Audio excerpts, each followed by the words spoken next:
All right. What's up, traders? What's up, tycoons? Super excited for today's video. We're going to go over a few signals that I'm seeing in the market that investors really need to be cautious of, specifically in high yield as well as the dollar. So this is HYG up here. This is high yield corporate bond ETF, and then we have the S&P 500. Oftentimes, this is referred to as smart money in HYG, and then this is referred to as dumb money, sometimes as retail. Now, um, what I want to highlight is that oftentimes when you see divergences, and I've pointed out the divergences between TLT and SPY, you can also find these divergences and signals here on HYG as well. So take a look here, all right, where HYG is making lower highs, but the S&P 500 is making higher highs. All right, so it's a divergence where one is doing something different than the other, and you see that the S&P ends up getting a big drop in the market afterwards, right? And then here we have the S&P flat, but we have HYG going up, making higher lows, and sure enough, we see the market rally afterwards, right? And here at this point, we have a high, we have a higher high in the S&P 500. Meanwhile, we have a high and then a lower high in the HYG, and we see we get a big drop in the S&P 500. Here we're making higher highs in HYG, and then here we're making lower highs in the S&P 500. S&P goes on a big rally. HYG continues heading upwards, right? And here we have higher highs, all right, on the S&P 500. HYG been making lower highs, trending down. And you take a look, and we actually broke through the bottom of the range here on HYG. And meanwhile, the S&P 500 is still ranging in this area here with the gap down to fill. So we could end up seeing the S&P 500 possibly break to the bottom end of this range if it ends up correlating with the HYG.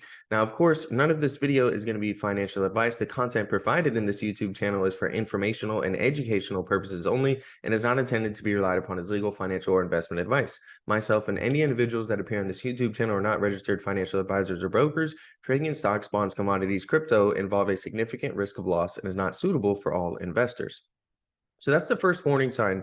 Okay. If we take a look at the dollar, all right, and here we have the dollar and SPX, right? So we see, the dollar trending down and we see the stock market trending up. Okay.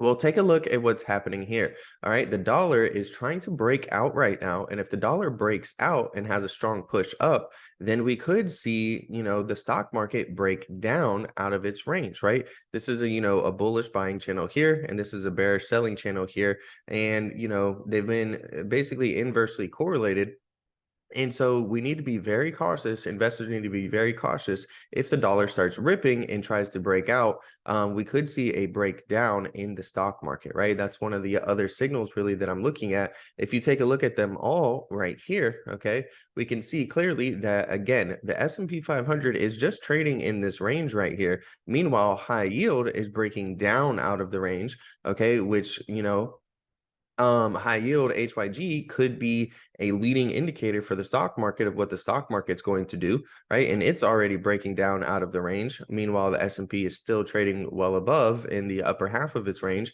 And then we have the dollar here breaking out to the upside of its range. So we have two different indicators, signals possibly telling us that stocks could pull back here, right? Now, let's take a look at the NASDAQ, right? This is the NASDAQ composite right here. And what we're seeing, all right, when we're seeing in the advanced decline, all right, is we're actually seeing a bearish divergence, right? So, the market's gone up, and this has just been on a straight decline. Now, what's really interesting about this is that it's extremely low, okay? But it's possible that this actually could be a bullish signal, right? We also have volume contraction. So whenever you're looking for an uptrend, right, you want volume to correlate with the uptrend and indicate that it's a strong uptrend. But in this case, we actually have volume contraction. Volume's been moving down, indicating that this uptrend here has actually been a weak uptrend. I've got a whole video on volume, okay, in the free trading course that's on my YouTube channel. You just have to type in exactly trades free trading course volume.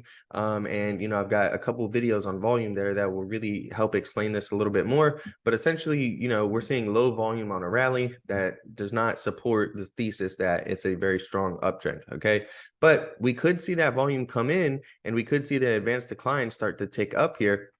Okay, and that would really break the market out. But if you look at this rising wedge that we're in right now, so we have price contraction, volume contraction, and bearishness on the advanced decline. It's just been heading straight down as the market's been going up. These are some signals as well that you guys really need to pay attention to and be aware of. If we look at the Nasdaq here, we have the Nasdaq on top. Okay, and then we have the percentage of stocks above the 50-day moving average right here, and the percentage of stocks above their 200-day moving average right here. And you can see that when there's been divergences in between these, right, where the NASDAQ is making higher highs, but the percentage of stocks above their 50-day moving average is making lower highs, and the percentage of stocks above their 200-day moving average is making lower highs. That was a bearish indicator, right? And we ended up seeing a strong move down in the NASDAQ. Same thing over here when the NASDAQ was relatively flat, we saw a large percentage of stocks, start to trade above their 50-day moving average, and we see that increasing along with the 200-day moving average. And sure enough, the Nasdaq starts rallying. And here we're seeing that divergence again, where the Nasdaq's making higher highs, but the percentage of stocks above their 50-day moving average is making lower highs, and the percentage of stocks above their 200-day moving average is also making lower highs as well. Right. So I really wanted to give you guys this update, go over a lot of the signals, right, that, I've kind of been paying attention to and talking to some people in the Discord about, paying lots of close attention to the dollar right now. This is TLT. Okay. Now, TLT has really been my bread and butter, and it's provided many, many trading opportunities.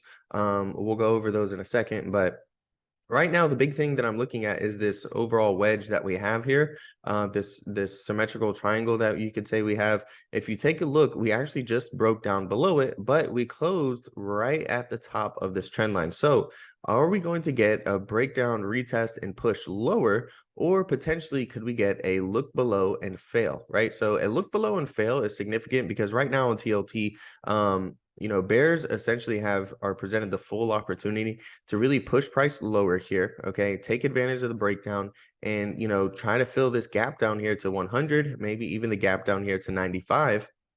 All right, but if they don't, and we actually start trading back in this range, it's going to be a bullish signal that, hey, bulls are actually in control right now. And, the reason being is because bears had the full opportunity here to push price lower and didn't take advantage.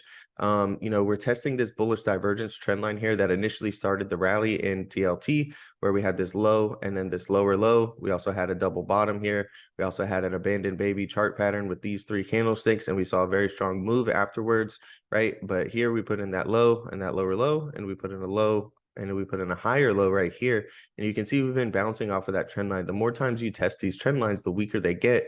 And if we break through this, it could be another indicator that we're getting a sharp drop to the 100 area, if not possibly down to 95. All right. So I talked about the trading opportunities. This is a look inside the Discord, okay, in the small cap callouts, which was one of the reasons that I like TLT. It's very affordable, right? You can buy contracts for $50 a piece, $100 a piece. You can grab 10, 20, 30, 40, 50 of them, and it still doesn't even break the bank, right? So yesterday I was able to take profit on some puts, okay, close those around 60%.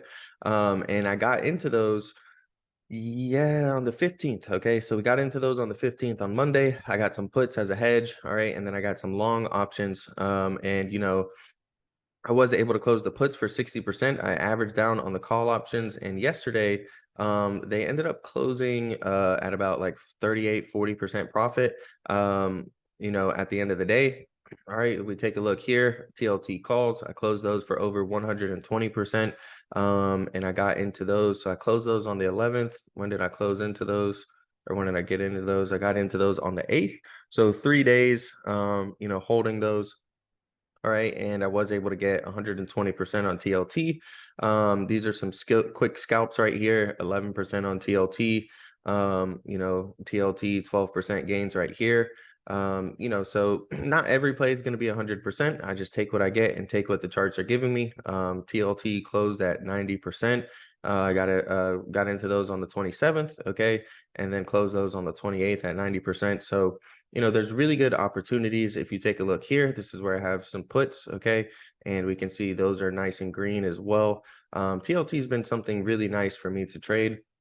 Okay, and I'm trading it very frequently in the Discord now, and it's one of the main things that I'm focusing on is TLT. And the reason being is because for me, it's very simple. It's very easy. It gives really good signals, and I can take advantage of those signals. So if you guys want to join the Discord, the link is in the description. If you use code ZACHLY, just all lowercase ZACHLY, that will get you a discount. And the group is very small. All right, it's really for people looking to be serious and seriously learn, and rather not looking for some place to just thinking that it's like a get rich quick scheme or something like that. You do have to put in a lot of work and put in some patience. Okay. And you can actually find success. So if you guys want to join the Discord, the link is in the description. Use code ZACHLY, all lowercase, and smash that like button. Subscribe to the channel if you guys are new. I'm out.